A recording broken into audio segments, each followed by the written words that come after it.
Previously along the road to SOULCALIBUR 7! In the new episode of the Road 2 series, we're going to do a SOULCALIBUR recap on the original timeline, and after this we'll cover the new timeline and what's expected to happen. So, let's begin! And now, it continues!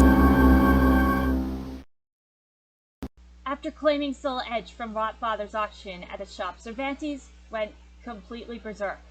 After this, he began a bloody reign of terror, killing everyone, including his own crew. He slaughtered them like animals, and he fought Li Long, who was set by the Ming Dynasty to retrieve Soul Edge during the battle. And after failing to get the blade, Li Long ran away and became Wu to teach Maxi how to use nunchakus in Greece.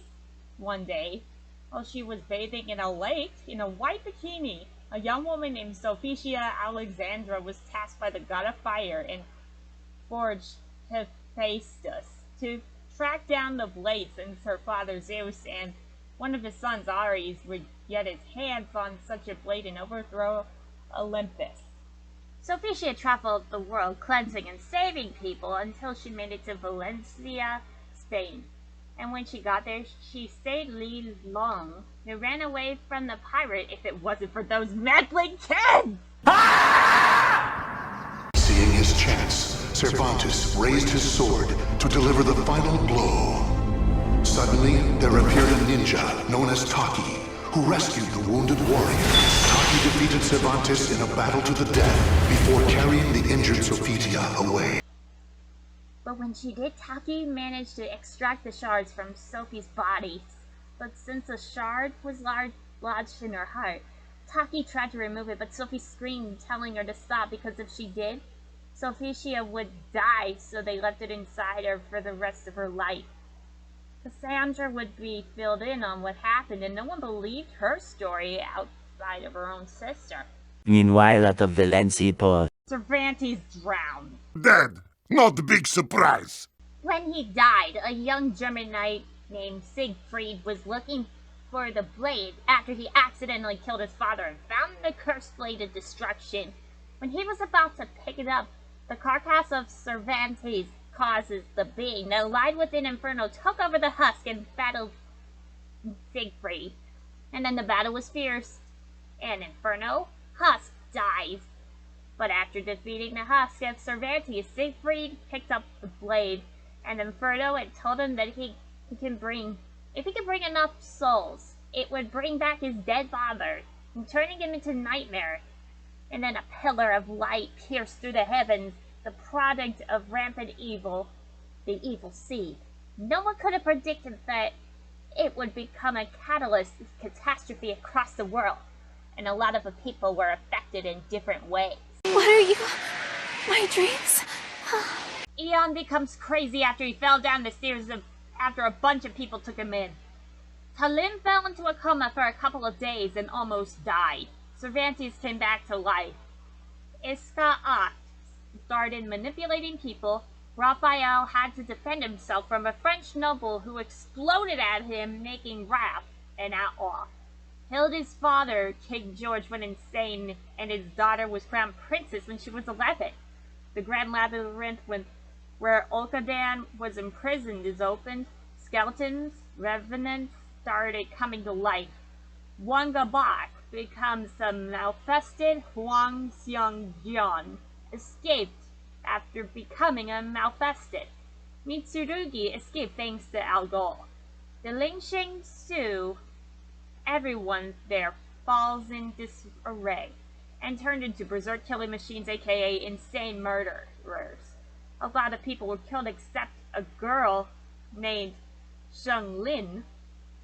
Sheng Lin holds the Vapara Yuga that protects her with the sacred mirror, but sadly, she sacrificed herself, becoming Malfested.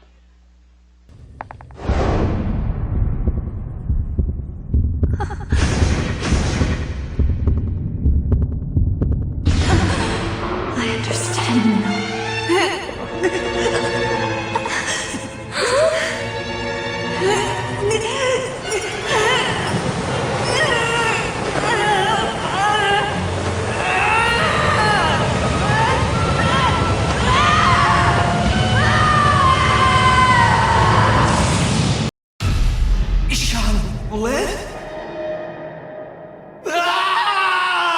Dead. Not a big surprise. Yeah, I kind of agree with you, Heavy. Now let's go over the characters and how they appeared in this game, including the ones that have backstories before the debut title in Soul Calibur 4. The Veteran.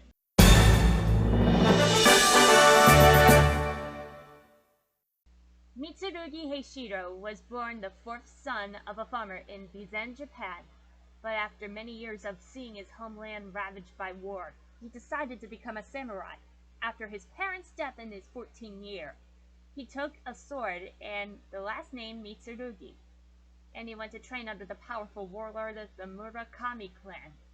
At this time, Japan was in the middle of the Sengoku Jidai, or the age of the country at war, in which the feudal lords, or daimyos, attempted to claim the title of shogun. Mitsurugi was a powerful force on the battlefield, and rumors of him spread like wildfire, heralding him as the warrior that could mow down foes like fields of wheat, and was noted by Uesugi Kenshin and Oda Nobunaga as a great warrior. He received numerous military commendations and eventually reached the rank of a commissioned officer in the Japanese armed forces, but all along, only his true desire was a worthy opponent.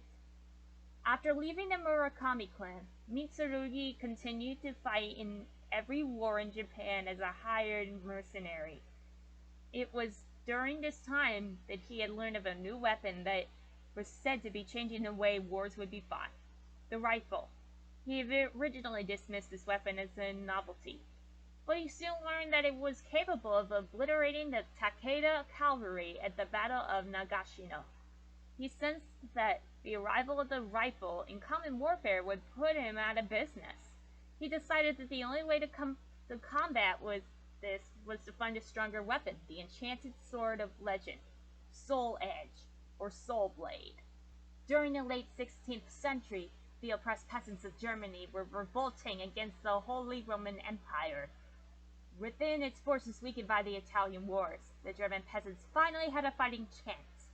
One of the champions of the people, a brave knight named Frederick, met and fell in love with a woman named Margaret while on campaign, and they spent the night together. When Frederick returned after 9 months of battle, he rejoined Margaret, having given birth to a son who he named Siegfried, and after the famous hero.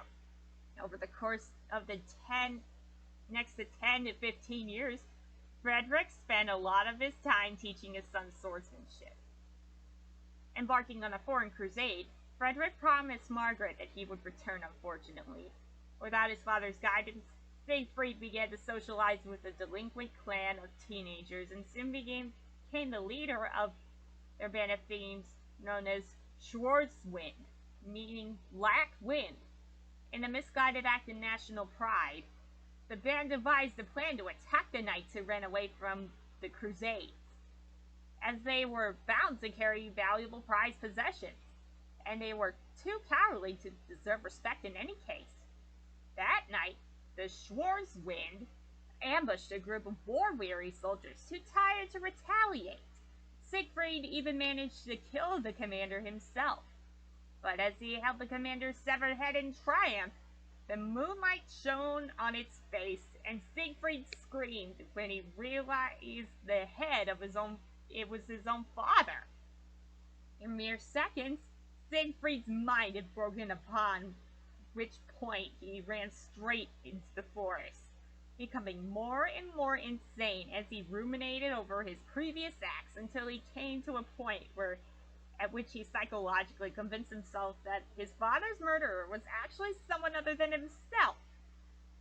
Hearing rumors of the invincible Soul Edge or Soul Blade, Siegfried came to believe his father's killer could only be killed with the said weapon. He traveled first to Osterheinsburg Castle, the refuge of the noble Sir Stefan, who believed to be the possessor of the Soul Edge. He joined in its forces as a Landsknecht, rising in its ranks in hopes of acquiring Stefan's self-proclaimed legendary blade. during a siege on the castle, Siegfried saw an opportunity to take Sir Stephan's prized possession, the sword Grimblade, and killed him, running off with it into the black woods nearby the castle. But the sword had no power, so he got frustrated, and he continued to search for weeks for the Soul Edge, or Soul Blade, growing increasingly more crazy for its power as time passed. And he finally managed to come across the legendary weapon, lying beside the defeated corpse of the dead pirate, Cervantes de Leon.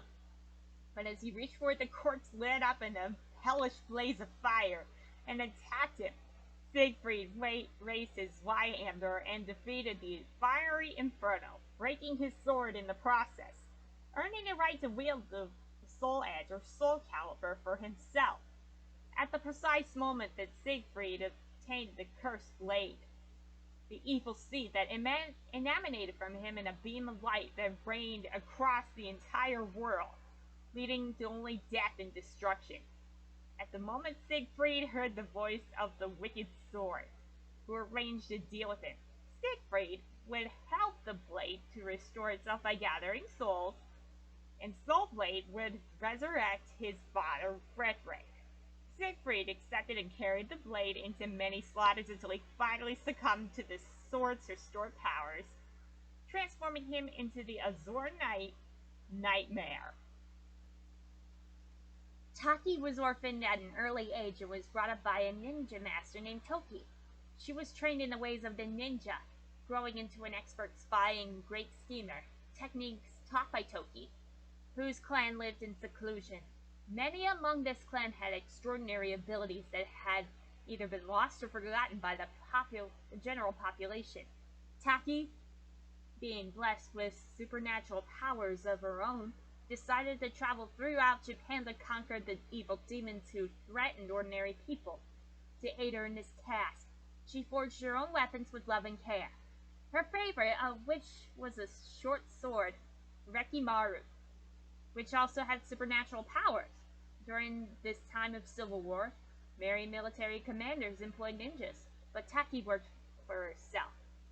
One day, Toki had suddenly summoned all of the members of the clan for a meeting, telling the assembled ninjas that Hachibe, a man who had once led the ninja clan with Toki, had stolen the spiritual ninjago, Nekimaru, had run away with his daughter, Chi, and by the clan's law, those two were now Nuke-Nin, or rogue ninjas. Ninjas were not permitted to leave their clan until they died because of the clan's secrets, making the clan responsible for the Nuke-Nin, and often given the task to terminate them. In accordance with the code, Toki ordered the ninjas to hunt down Hachibe and Chi, kill them, and return the Nekimaru. Although this was the normal course of action, something in Toki's eyes made Taki suspicious of her foster father for the first time. Hachibe proved to be a hard man to find, as his skill for remaining hidden had been the finest in the clan. Taki, with her sixth sense and magnificent intelligence work, eventually found a few leads. She had been Taki's childhood friend, and by following a slight trace of Chi, Taki was able to locate Hachibe. The two were running a small stall on a vacant road. An extraordinarily strong man named Li Long was living with them at the time, so Taki wanted to confront Heibachi when the old man was out. Hachibe was surprised to see Taki at first, but soon his face was filled with relief when she only requested him to give her the Nekimaru. Before doing so, Hachibe revealed to Taki that Toki had been possessed by madness, and that the Nekimaru had a dangerous control over the ninja lord now.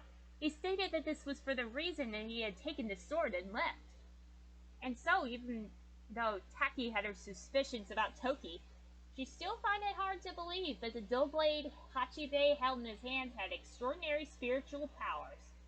The old man explained that if Toki were able to come in contact with the Nekimaru again, then he would surely kill him. Then he gave the magical blade to Taki, warning her of what would happen if he got into her master's hands.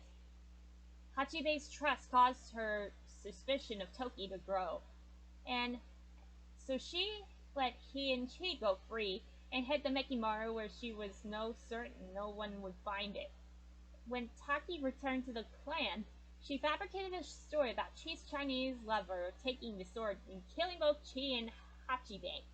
When Toki heard this, he grinned and ordered the clan to pursue Li Long and kill him as well. When he gave these orders, Taki realized that Toki was no longer the man she knew. The only explanation was that an outside source was affecting the Mekimaru, causing it to resonate with evil and work her foster father.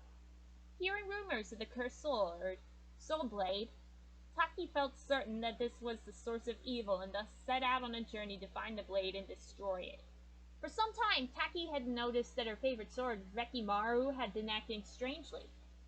Its considerable power has weakened, and when she had been called in to slay the fury demons which had been confined in a temple, she was barely able to defeat them and seal the gates back. Though after the revelations with the Mekimaru, Taki was sure that the soul edge was affecting her own sword as well. Thus, she now had 2 reasons for going after the legendary blade, though it took time, but she was eventually tracked Soul Blade to an abandoned town in Spain. When she arrived at the docks, she came to find a weakened pirate standing over an injured girl, and to Taki's surprise, in his hands the demonic sword that she has been searching for. Before Cervantes could deliver the final strike to the girl below him, Taki called out the challenge to him, and thus a battle like none had ever fought before began. And although she had been improving her armor for years, it was designed for fighting ghosts and lesser demons and began to crack under the strain. Her sealing spells proved useless, and Rekimaru nearly lost all of its power. However, Cervantes' battle with Sophitia had left him nearly depleted, and Taki eventually struck a final blow, causing Cervantes to scream in pain and slump to the ground. Even though she was exhausted from the ordeal, Taki managed to carry the wounded Sophitia away from the harbor, and as they left, they heard an immense explosion of evil energy from behind them, which turned out to be the release of the evil seed. Once a safe distance away, Taki removed the shards of the soul edge that had riddled Sophitia's body and treated her wounds. She accompanied Sophitia back to her family and then left for Japan with the shards of the now destroyed blade. Taki hoped that with the destruction of Soul Blade that the Mekimaru had returned to normal, that Toki would be himself again. After the death of the great Eirakute, the Ming dynasty was left open to plundering by pirates from southern Japan. Li Long was hired by the emperor on a private mission to assassinate the leader of the pirates and bring Soul Blade home with him. However, he never really cared about Soul Blade and instead decided not to only assassinate the leader of the pirates, but the daimyo feudal lords as well. This was not part of the mission, but there was no doubt in his mind that he would succeed. However, Long was not as strong as he thought, but an attack on the head of a powerful family in Honshu failed miserably. Left badly injured, he was rescued by a young girl named Chi, the daughter of the former leader of the Fuma clan, Hachibei. Operating as an innkeeper, she had been traumatized by the death of her mother as a child and had permanently lost the ability to speak. She devoted herself to Long's care, and they eventually fell in love. So he stayed with Chi after he was able to be fit for travel again. One day, while Li Long was out, a fight broke out in the inn. Chief was thought to have been killed, and the wounded Hachibei told Long that a wandering swordsman had started the fight and left. Witnesses say that it may have been Heishiro Mitsurugi. But obviously, Mitsurugi was not the only swordsman wandering the land.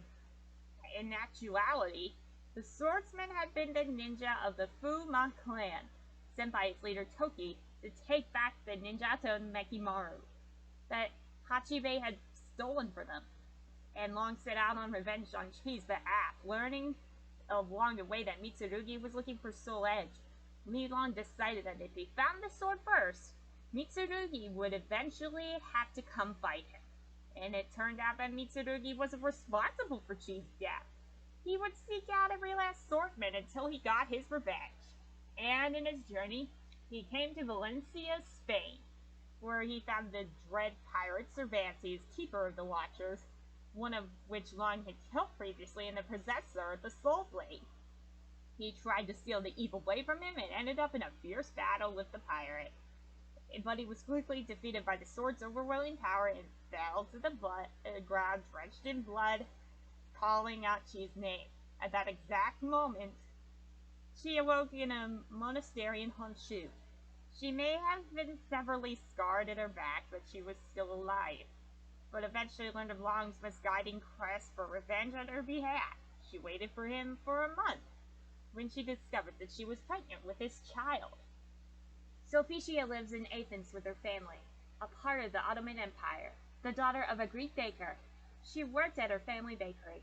She had always treasured her country's culture and often prayed to the city guardian, Athena, the goddess of wisdom. One day as she was bathing in a forest spring, a bright light appeared and took the shape of man. He revealed to her that he was the Olympian god of fire and forge, Hephaestus, and told her of the evil sword, Soul Blade. The existence of such a powerful blade would put a shame to his name, as he had not created it, and that if anyone were to discover it, it would bring such a pain to this world. Hephaestus ordered her to come to the Eurydice shrine and receive a holy weapon, the Omega Sword, so that she could destroy Soul Blade.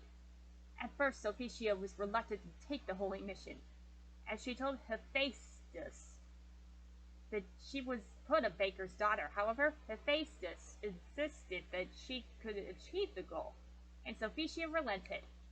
Upon regaining her achievement, she ventured forward, and she eventually did track down the Soul Blade in the port in Valencia, Spain, and she fought its wielder, the dread pilot Cervantes de Leon, destroying one of the twin blades. However, shards of the evil sword flew with great force from her powerful blow, wounding her too greatly to finish the fight. Just as Cervantes was about to deliver a finishing blow to the wounded Sophitia, a mysterious female ninja, Taki, saved her and proceeded to kill the evil pirate. After the battle had finished, Taki carried Sophitia on her back to her home in Athens, where Sophitia's sister Cassandra had been waiting for her. Cassandra was the only person to believe her story at the time.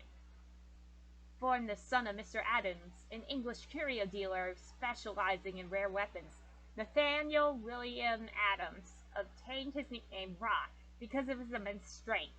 Rock's father had bid on Soul Blade at a secret auction, and was bringing it home on his ship with family on board when the dread pirate Cervantes de Leon attacked. Rock's father ran to the storage room to hide Soul Blade, and his mother ran after to stop him, telling Rock to stay where he is until their return. But they never came back, and the ship sank before they even had the chance. Rock washed up on the shore of the New World, where he learned to live off the land as the Native Americans had been practicing for many centuries before. He tried to join one of the tribes in this area, but they were afraid of the White Giant, and the only one to befriend him was a young boy named Bangu, and his parents had been killed in the tribal warfare. Rock, by the time, and as he was an adult, he became a father figure to Bangu. Hey! Judging by Rock's appearance as a Rhino, it kind of reminds us of Rhino Tank and Rhino Liner from the Sonic game. Growing up in the famous Korean Sung Dojang, headed by her father, Sung Hung Myung, Mina had always been surrounded by weapons, many of which she learned to use quite well, even surpassing her father with the Wol Du. However, her looks led the local boys to kiss her and call her more than a striking girl, an image supported by her father, who wanted her to settle down and marry a suitor, preferably Hwang Sung Gung, whom Han Meng had personally wanted to adopt into the family. Facing increasing incursions from Japanese raiders, a coast guard was quickly formed and led by Yi Sun Shin, her father's childhood friend, with Mina desperate to join in the military, but she was denied from the military on account of her gender. Overhearing rumors of Soul Blade, deemed the sword of salvation, while eavesdropping on a private conversation between her father and Wang, she decided that she would not be able to prove herself in the coastal military. She could just as easily prove herself by finding the fabled sword for her country, and this prompted her to pack her belongings and run away from home, not knowing that Wang had already been sent out on his own official quest for the weapon. Voldo's Edge Master mode is on the first game, which is Soul Blade, and it reveals his past as the right-hand man of Italian weapons merchant Versi, known as the Merchant of Death. Due to his business with the Spanish Armada, Versi desired Soul Edge to form out part of his collection to rare weapons, and Voldo stood as head of the expeditions in his search, even contracting the services of the feared Spanish captain Cervantes de Leon, and later accompanied Versi when he decided to take the search personally. When word came about the Italian wars that broke on Italy and that Versi's possessions were the first targets, Versi got very pissed, and he moved his fleet, only his remaining possession, on an uninhabited island off the coast of Sicily in the Mediterranean Sea, and dug a 50-meter deep shaft that would serve as his tomb and vault. Voldo would later be instructed to slay the sailors that helped in the construction to avoid the location of Versi's money pit to be revealed, and then later shut himself with his deceased master. The money pit would later become Voldo's staple stage, featuring in every game in different locations like the main vault or the top tier.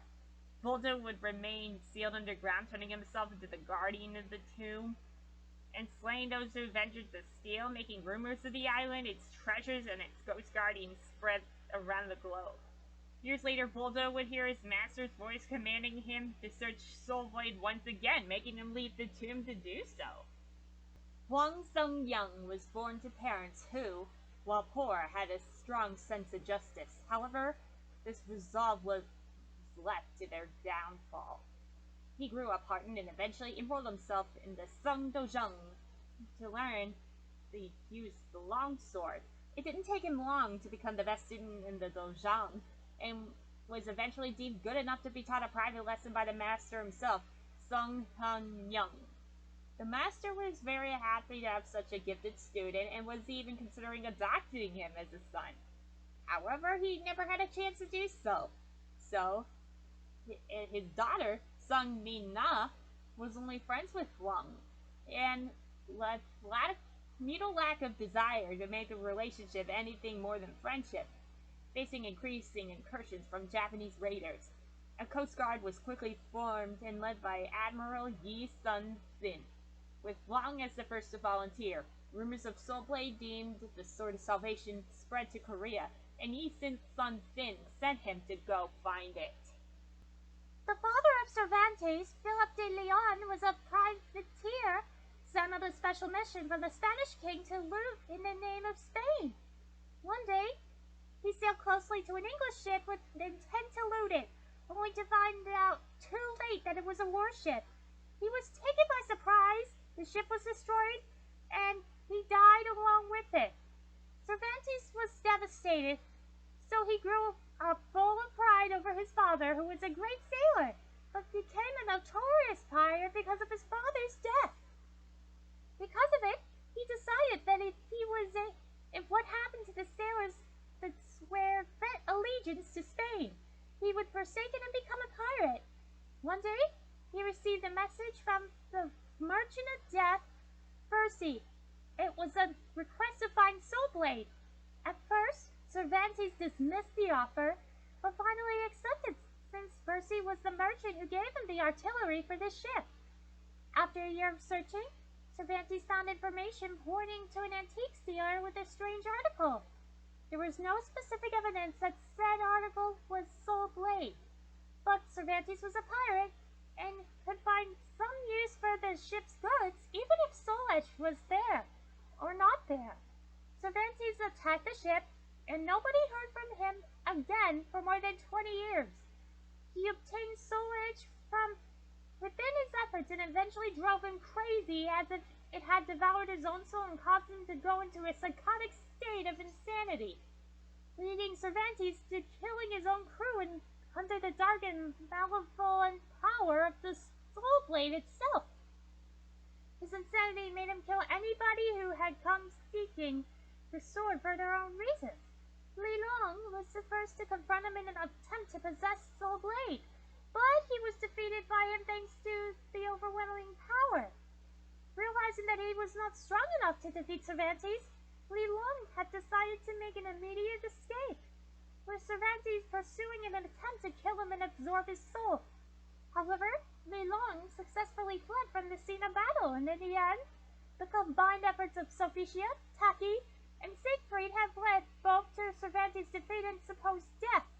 But it turns out, this was not the end of Cervantes. We covered pretty much all the characters that appear in Soul Blade. Next time, the road to SOULCALIBUR 7, it's SOULCALIBUR 1. Remember, when in doubt, Don't forget to subscribe! This video is a pain more than it should have, so I'm splitting it into 2 parts. Thanks for watching. Don't forget to like and subscribe.